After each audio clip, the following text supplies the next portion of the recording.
Splits. Everybody has one, right? You don't? Okay, 1 second.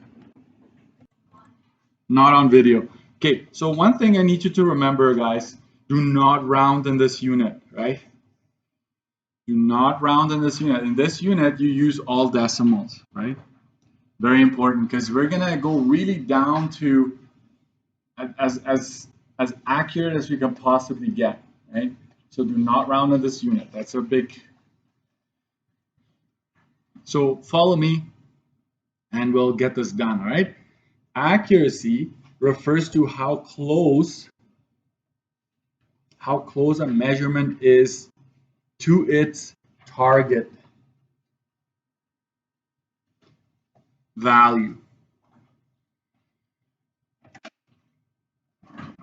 I honestly wish I would have been a little better prepared. Like I usually bring a whole bunch of gadgets from home and I completely forgot, but I will bring it tomorrow. So think of this marker, for instance, right? That marker has a width to it. It's a fact, like it has a dimension to it. But we, listen carefully, we are limited to measuring that item based on the tool we have. So you could have this. Anybody know what this is called? Caliper. Anybody heard of a caliper before? So you can have this. This is going to probably be the best tool. You can have a ruler. You can have one of these, right? You can have one of these. They all allow you to measure that thing. But depending on what you use, you will probably be closer to the actual diameter of this marker, right? So let's say the target, like, let's say they tell us for a fact this one is like 1¼ inch wide. It's probably more like 3/4 of an inch wide. And you measure it. Sorry, my batteries are dead on this thing.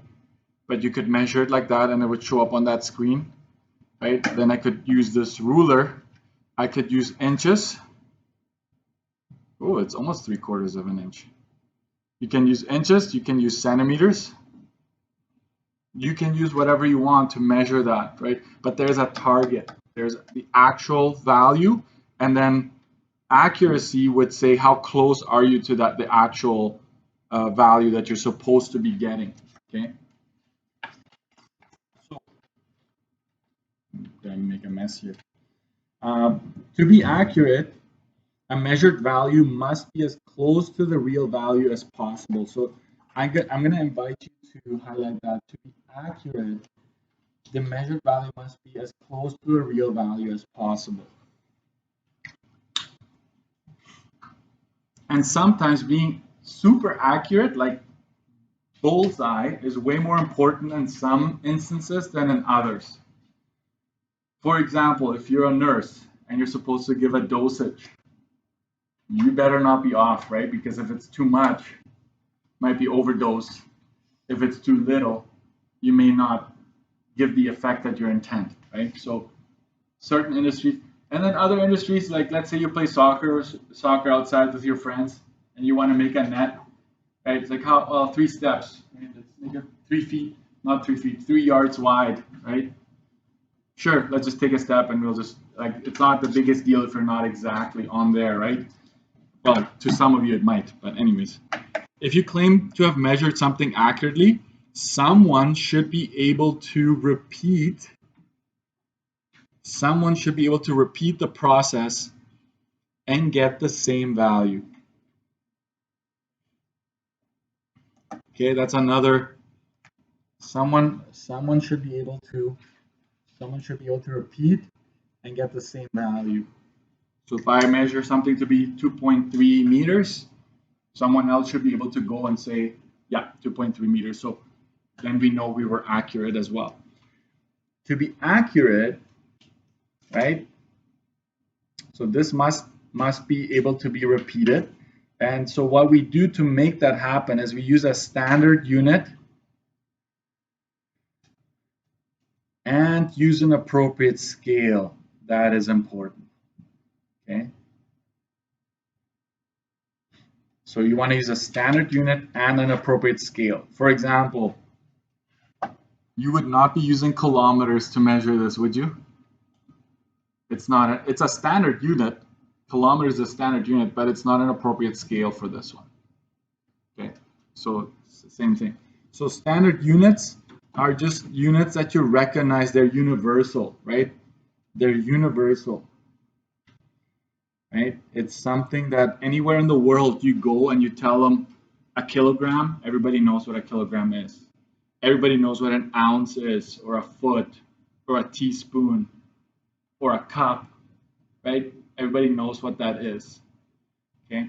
Non-standard units would be like your hand span. Like, right, if I use my hand span to measure something, my hand span, let me tell you, is going to be way bigger than yours, right? I have huge hands.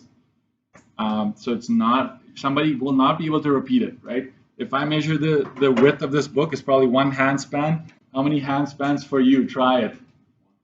It's also one? Okay, okay. Well, for some of you, it's going to be slightly less, right? But if you did a table or something, you'd probably be off even more. Using your feet, my feet way bigger than most people's feet, right? I'm not the norm, right? Or steps, anything like that.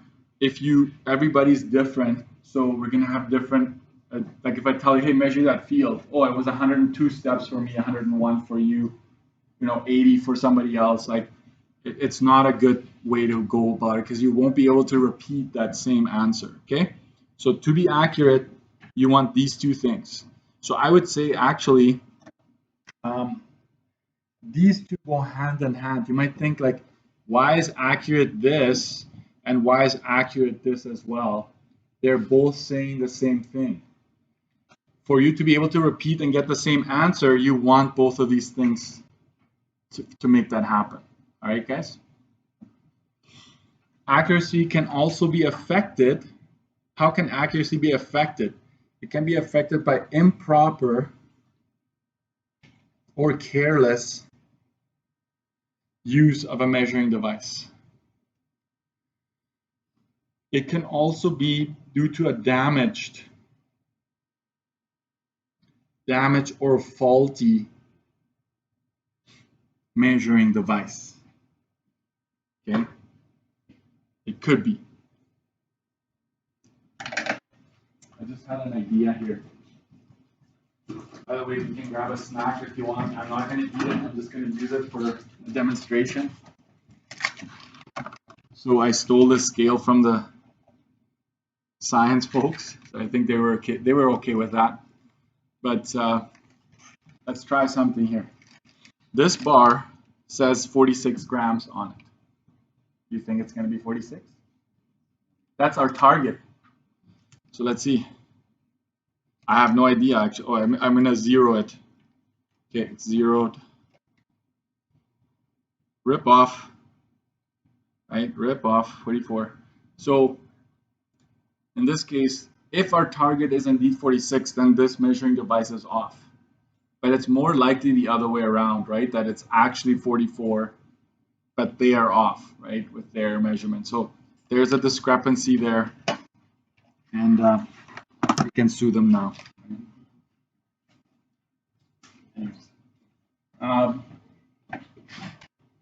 There's people that do that for a living, right? They go check, does a can actually have 355 mLs in it, right? Anyways, so for example, let's look at this, measuring a cup. Right? If you measure a cup, you have to level it off for it to be an appropriate measurement. If you just leave it like that, like if you don't level it off, so this would be an inappropriate way of measuring. So accuracy would have been affected by not using it properly. Okay, so I would say not accurate due to inappropriate or improper use. Needs to be leveled off.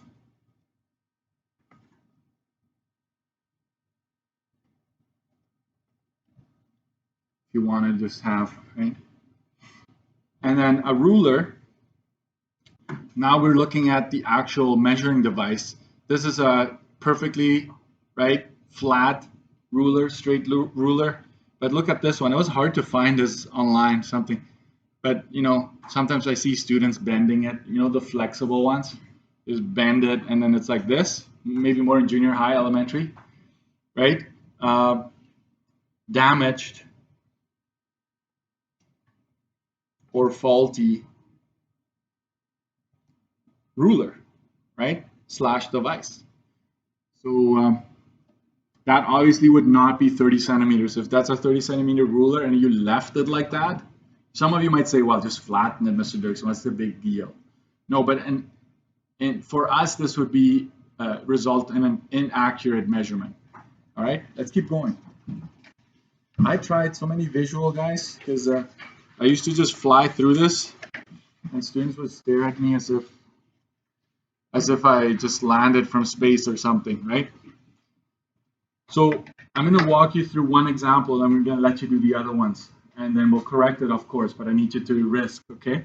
So state whether or not each scenario would result in an accurate measurement. So I'm basically asking you, would this scenario result in an accurate measurement? Explain, making reference to the units being used and the scale. So for example, using centimeters to measure height. So you'd have to look at this and you'd have to say standard unit. It's a standard unit, right? Centimeters. Check. So far we're doing good. Is the scale appropriate? Is centimeters all right to measure someone's height? I'd say so. Meters or centimeters are in the ballpark. Miles? Yards? Probably not really good. Right? So scale is appropriate. Centimeters, inches, meters, or feet, I would argue, could all have been used to measure someone's height. Okay? Did you know that the British measure weight in stones? That's just so funny. It's like, I am so many stones, right? But that's technically a standard unit. All right. Sorry, check. So meets this criteria, Therefore, watch this. In math, this stands for therefore. I don't know who came up with it. I like it because it saves writing. Therefore, accurate. If one of these had failed, one or both of them had failed, it's not accurate. It would be inaccurate measurement. So you must have two check marks to be able to conclude this.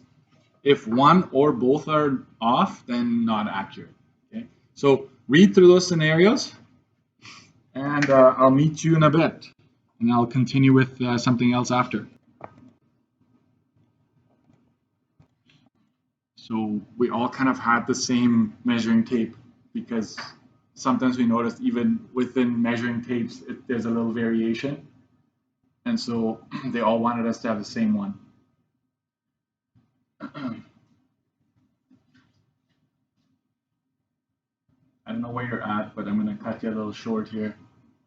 Because if you got a few of them, I think you get the gist of it. So anyways, using your forearm, not standard. I'm just going to say not standard.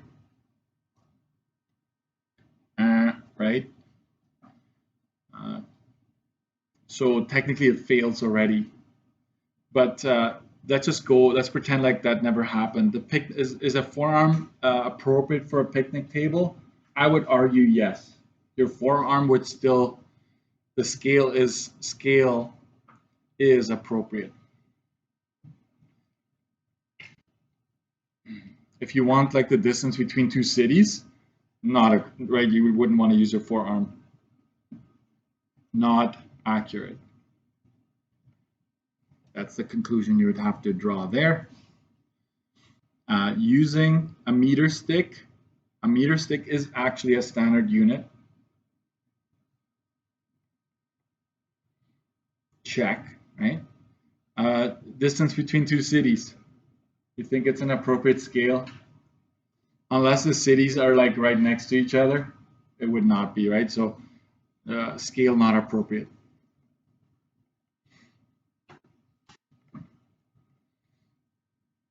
Therefore not accurate. Using a ruler marked in millimeters, hey, that is a key there that it's standard. To measure the width of a textbook, I'd say it's all right. Scale is appropriate. So think of the item and then think of, could you measure it in millimeters? Yeah. Could you measure it in miles, kilometers, yards? That would probably be, right? Like the actual unit is bigger than the thing you're trying to measure, right? So definitely, so therefore accurate. You're having fun? I hope so. Using your stride or step to mark off a volleyball court, not standard. Sorry, not standard. Therefore, not accurate. Let's just cut to the chase here. I'm not going to make you analyze both technically. If you just tell me why this is not, if you want to tell me that it is, you need to analyze both, right? But if you just take one of them and you determine it fails that one, boom. Remember, why are we checking for this? Because if both are check, right? So check, check, then we can repeat it and get the same answer. That's what we're after, okay? That's why we want those two things to be the case. Let's keep going. Tablespoon to measure the amount of sugar for a cake. Actually, a tablespoon is a standard unit.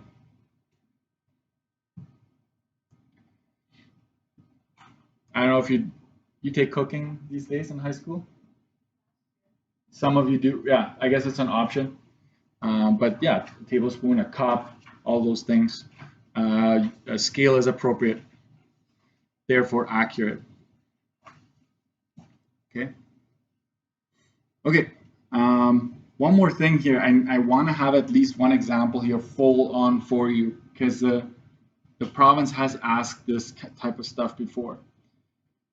Mary used a measuring tape to determine the width of a wood piece. It was supposed to be 4 inches wide, yet she recorded 3 7/8. Why might this be? Explain using your knowledge of accuracy. And so what we need for something to be accurate is, it can be affected. Can be affected. Write that down. Can be affected by improper use. Or what's the other thing? Damaged, right? Damaged device. These two will affect it. And you're like, well, what about the scale thing and the unit thing, Mr. Jerkson? Well, inches is standard, and a piece of wood could be measured in inches, right? So that is not the issue here. One of these you've got to make reference to, okay? So option one,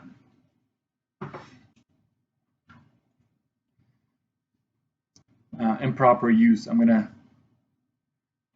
reference that. I'm going to make a reference to that, right? She may not have, I'm just making this up as I go, she may not have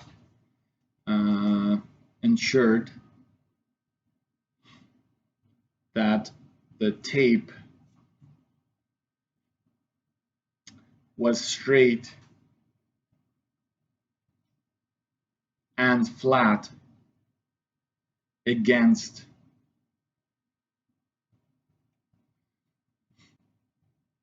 the wood piece or piece of wood, right? So this would be option number one. Hey, talk about maybe not using it properly.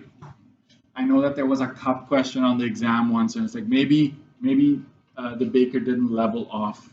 Maybe the baker measured some milk and then picked up some flour, and the flour got caked on, right, stuck onto the cup, and so that was the reason why you didn't have enough flour. Something like that. So kind of use your imagination here as well. Option 2, damaged device.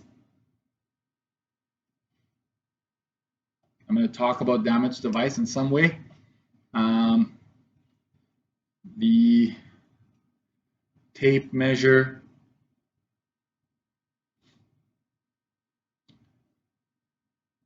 could have been damaged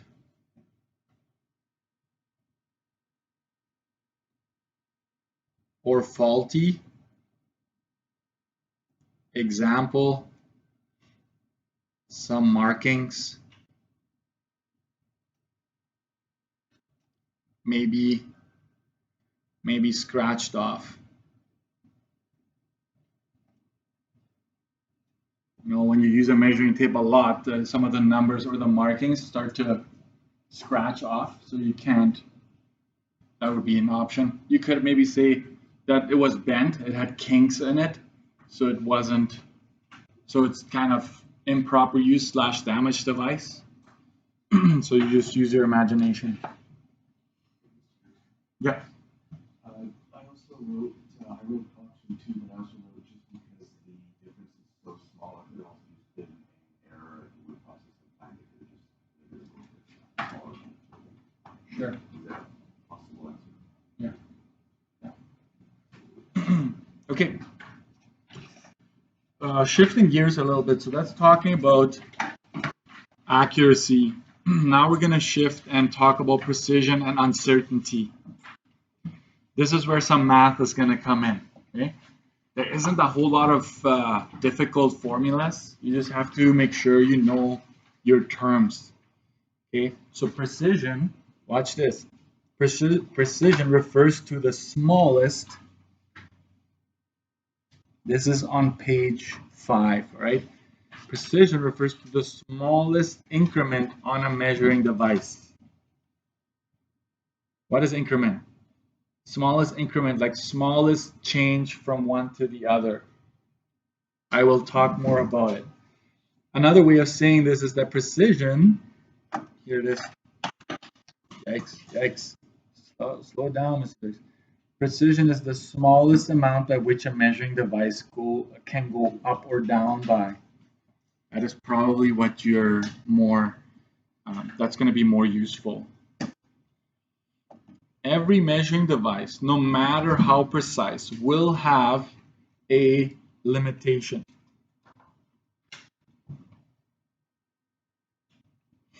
Every device has a limitation, guys. Precision essentially states what the limitation is. So another way of looking at precision.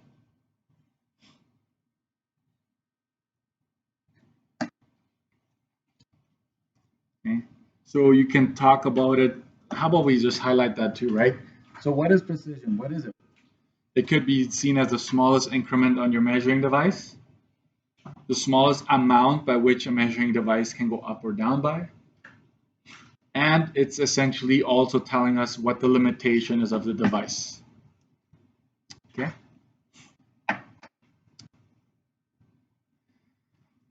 Uncertainty. I'm trying to think if I should do it now. No, I'll do it later. Uncertainty, due to the fact that every measuring device has a certain limitation, there's always some uncertainty. Okay? There's always some uncertainty. All measurements have the potential to be off, right? Measurements have the potential to be off. Regardless of the precision of the measuring device, at some point, you have to round up or down. This is also called as the margin of error.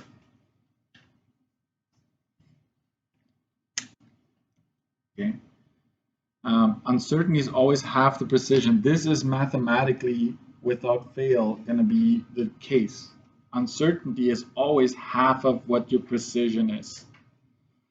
So unless stated otherwise, this one must be, I would have like some of the definitions of accuracy and precision, as well as that box should be there all the time. So whatever we determine to be our precision, we just divide it by 2.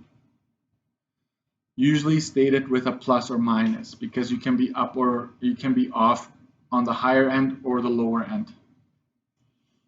So let's keep going. And it's okay if today it's a little bit scratch. It's okay, but try to follow me, and we're going to do more examples even tomorrow. And slowly it's going to start sinking in because you haven't had exposure to this before, okay? You're expected to state the precision and uncertainty given the following. So you could be, you can either be getting a diagram, an actual measurement, or words, right? So you have to be able to determine the precision and the uncertainty in any of these scenarios. So here we go. What's the precision here? So I will tell you this.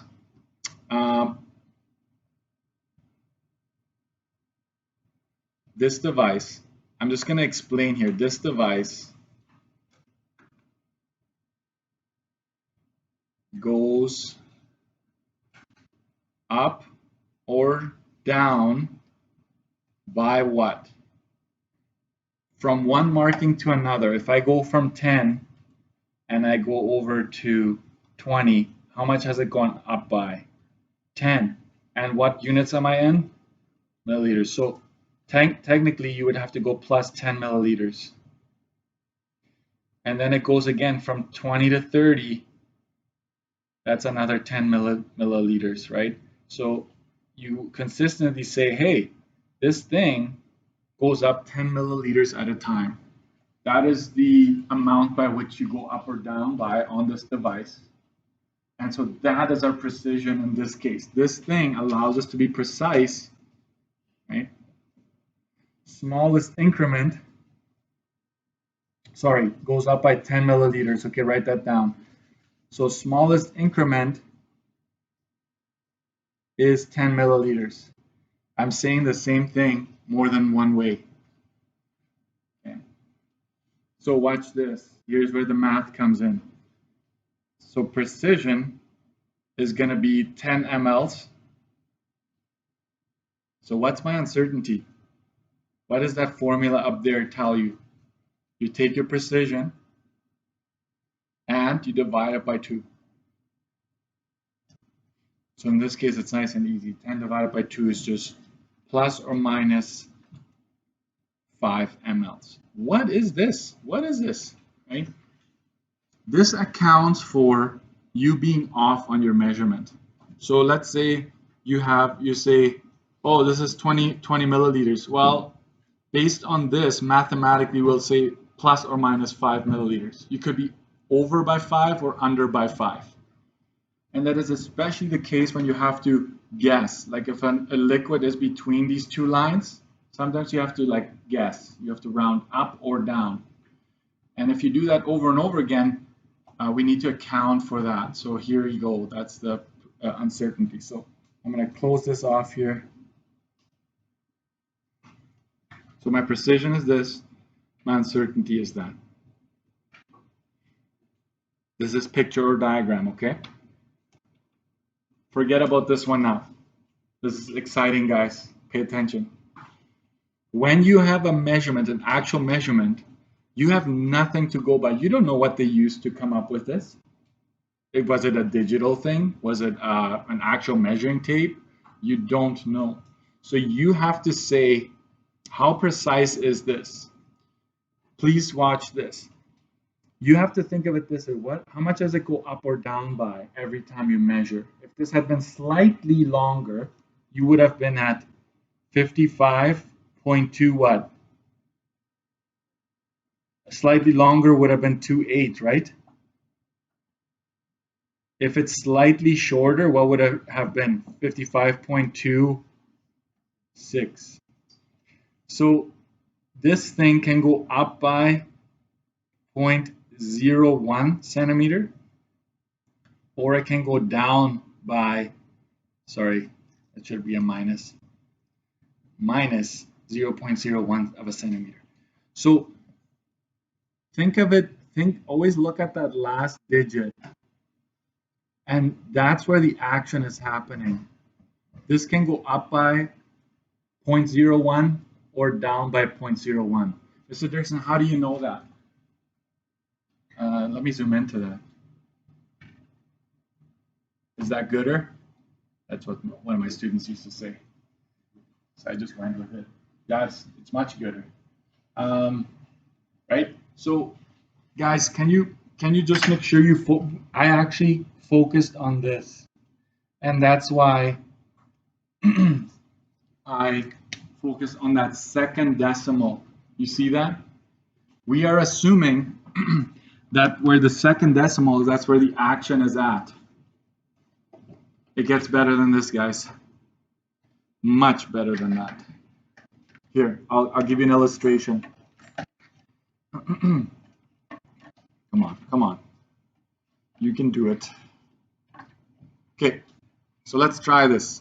You gotta stay with me here. You see 0.02, right? We're gonna zero that. So how heavy is this marker? Let's see. 13.37 grams. Can you see that? Not really. That's always my problem with this thing. Can you see that? Yeah. Yeah, it doesn't cooperate, but if this would be slightly heavier, I need a feather right now. I need a feather, but let's see if I can make it happen. Oh, I can't do the just 0.01 gram, but if this would be slightly heavier, this would be 13.38, or if it would be slightly less, it'd be 13.36. But this is where the precision is at. It's 0.01 of a gram. Like that's how much this thing can go up or down by. That's like the smallest amount it can go up or down by. All right, so scratch, right? You're scratching your head. I will just make a note here. I'm going to zoom into that again. Watch this. This is for you here. We have no idea what device was used.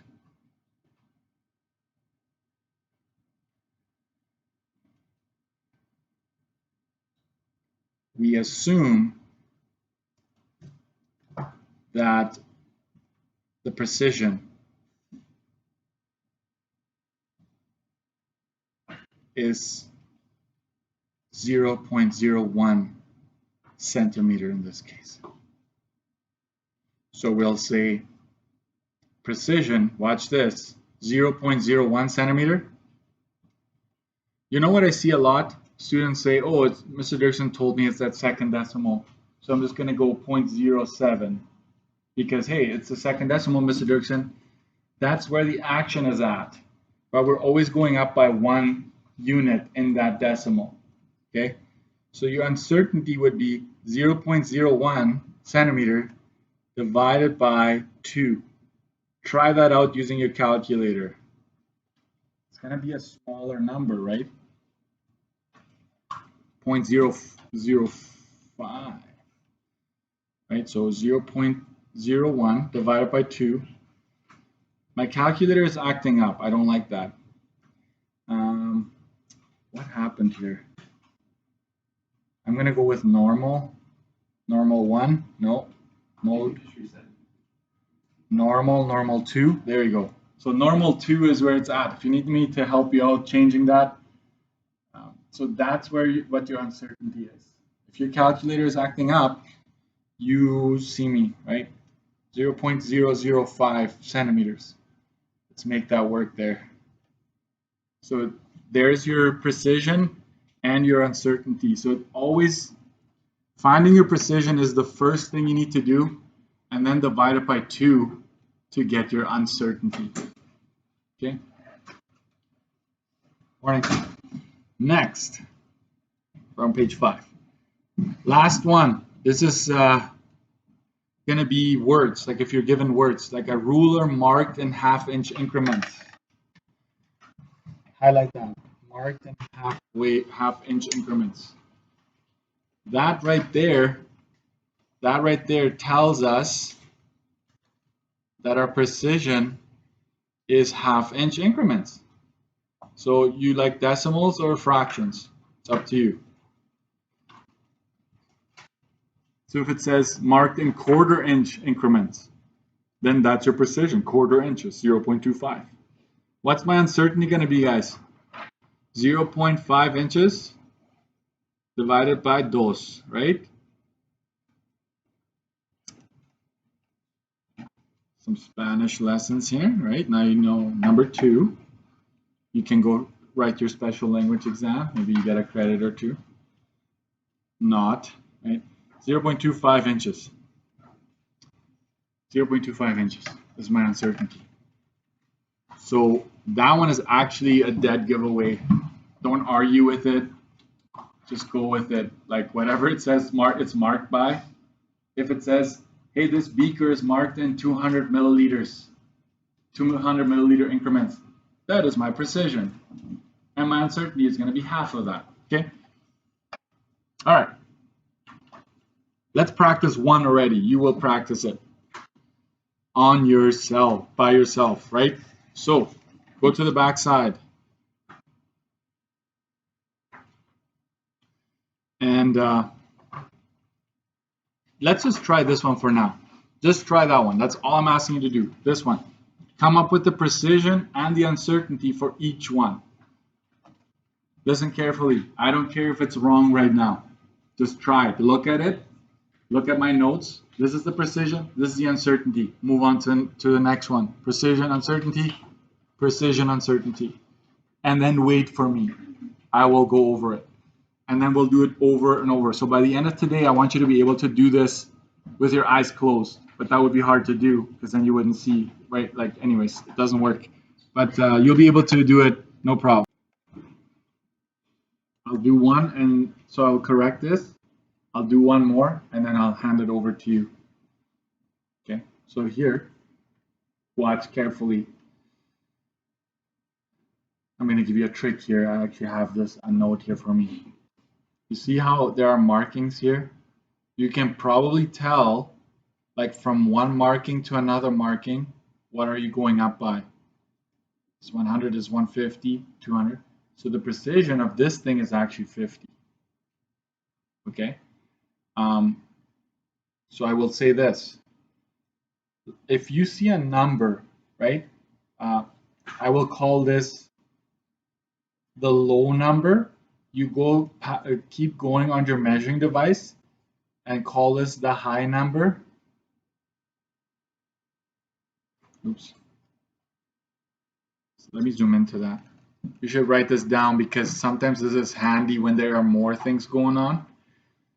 So there's a high and there's a low, right? So I grab the numbers, I focus on the numbers.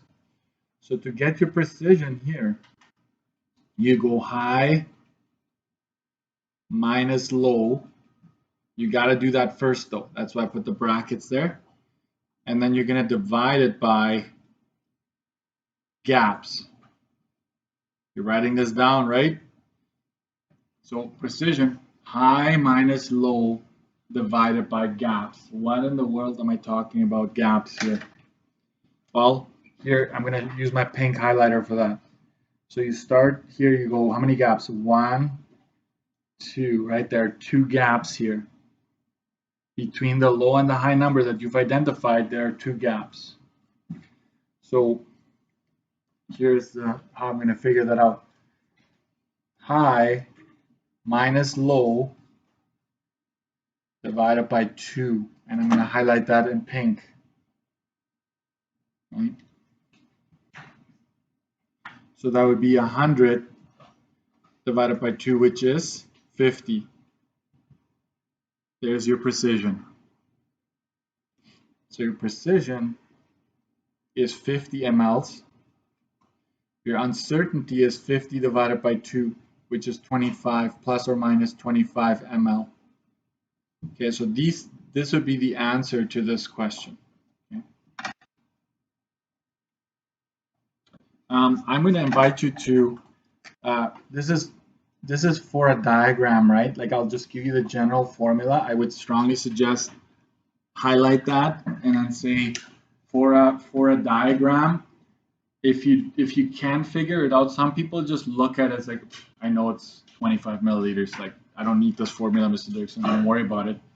But if you need it, this is what it is, right? Go find a high number and a low number and figure out how many gaps there are from the low to the high. And if you plug this in, bingo, you got it. Because I do get tricky with them, guys, just so you know. I know you're picking on us, right? What's the precision here? You focus on the lowest number, and in this case, precision is just 1 inch, not 2 inches. It's always going to be something with a 1 when you're looking off of a value. And the uncertainty is 1 inch divided by 2, so that's plus or minus half an inch. You can write it as a fraction. I'm fine with that. That's it. What about the feet? That's a bigger unit. We're focusing on the smaller unit. So even if it's like hours, minutes, and seconds, we focus on the seconds. Right? We focus on the smallest unit to figure out our precision. That's the smallest it can go up or down by. We're assuming that if this item were a little taller, it would be 6 feet 3 inches, or 6 feet 1 inch. If it's a little shorter, that's all we have. 1/4 inch markings. Precision is 1/4 inch. Let's stick with fraction a little bit. That is 0.25 of an inch. You just go 1 divided by 4. That's what you get. Uncertainty, you just divide your precision. Whatever you determine to be your precision, slice it in half. What is that? This is where your calculators may act up, so you got to call me to fix that. So 0.25, so that's 0.125 of an inch. So it's getting kind of weird, right? But just stick with the plan. Just stick with your plan and execute it. Okay, try the next one. Okay, you got to make sure you try. As frustrating as you find this, at some point, hopefully it's going to kick in. Okay, so try the same with this bottom one here. All right, you got to try. Thank you for still being here. Appreciate that. So guys, any two numbers will do. So let's say I'm just going to pick this one as my low, and I'm going to keep going up. These are actually pictures I took all around my house. I wanted actual, like, useful things, and that's what the province does too. So high and low, and I'm going to count the gaps starting from here. 1, 2, 3, 4, 5. 5 gaps. So if some of you are geniuses, you just know what the precision is, just looking at it. I'm not a genius, right? So I'm going to go high minus low, put that in brackets, divided by 5 gaps. And I'm going to highlight this in pink, whatever you used for that part, right? So it's like 10 divided by 5. So it's 2. 2 what? What units am I in? Minutes. There you go. So this is one of those toaster ovens, right? The little ones. Click, click, click, click, click. Right? That's what this is. So here, my precision is 2. So I'm actually going to just go 2 minutes like this. Make sure you have your units. Uncertainty is 2 minutes divided in half. So whatever you get for, see, if you get your precision wrong, you still get partial marks for your uncertainty. Just dividing the precision in half gets you partial marks because you understand that that needs to happen. So that's plus or minus 1 minute. So if you turn this thing, oh, I want 30 minutes. It could actually be that it's 29 minutes or 31 minutes. That's what this is saying. You could be off by a minute. Okay. Okay, next. What about this one? Your precision is not here, not here. It's found right there. Put a big arrow like that. Okay. So basically, you say the precision is 0.001. That's your precision. Sorry, the arrow is kind of off, right? Let's try that again. The precision is here. So you're saying this can go up by 1 or down by 1 at the third decimal. If you got it wrong, don't worry about it. So 0.001, what kind of gibberish is this anyways, right? So now we're getting into like aerospace, engines, stuff like that. They're super precise. Some of these parts, if they're not exactly accurate, it won't fit, right? Sometimes it's such a tight fit, you need to make sure you get it right. 0.001 divided by 2, that's what? Yeah, the smaller your precision, oh, I forgot millimeters, make sure you add that. The smaller your precision, the smaller the uncertainty. There's less uncertainty actually, the more precise your device is, which is exactly what you want, right? So here's your precision. So the precision came from, so don't put the 8 here. A lot of students put the 8 because, hey, you said the third decimal. That's where it's at. So that tells you that the 1 is going to be on the third decimal. This is to the nearest 1,000th of a millimeter. That's how precise that thing is that you use to measure that.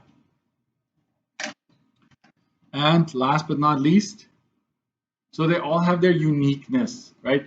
For a diagram, I tend to use this a lot. For a number, I just focus on that last decimal, and that's where it's at. A cup measured, marked in 125 millimeter increments, that's actually easy. This is what you're supposed to write down for your precision. And your uncertainty is 125 divided by 2.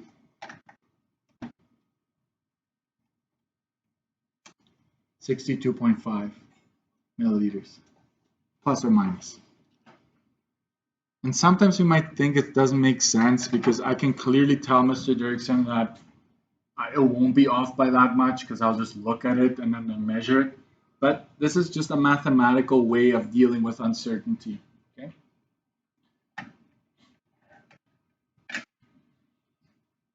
And it's everywhere in the industry, we just don't think about it. Like airplanes, when they load it with cargo, every pallet, every crate, every luggage piece might be off from their scales. And they better not fill that thing up right to the brim, right? They always account for every single package being off by a little bit. And that's why, like a propane tank, legally you're not allowed to fill it more than 80% in this province or in this country. Like a propane tank, you can't fill it more than 80% because if you overfill it, now it's dangerous, right? Because the gauge might be off. It's minus 40 and you fill it, the gauges are off, the pressure is off, everything is off. So 80%. So everything actually accounts for uncertainty. The yellow light accounts for uncertainty. You're not able to like slam the brakes every single time, right? So a yellow light accounts for some uncertainty. So you're going to skip page 7. And how about this? Before we go, I'm just going to say pages 8. I'm going to post the whole thing. So I'm just going to tell you, there's lots of examples. 8 to 14. Yeah, there's lots, but you decide. Pages 8 to 14. Lots of examples. They are each unique. I'm sure you know this one, the Tylenol. If you have little kids, once you get there, maybe you have younger siblings, you gave them Tylenol. This little cup comes with a Tylenol for kids, right? So you got to measure it. So that's it for today.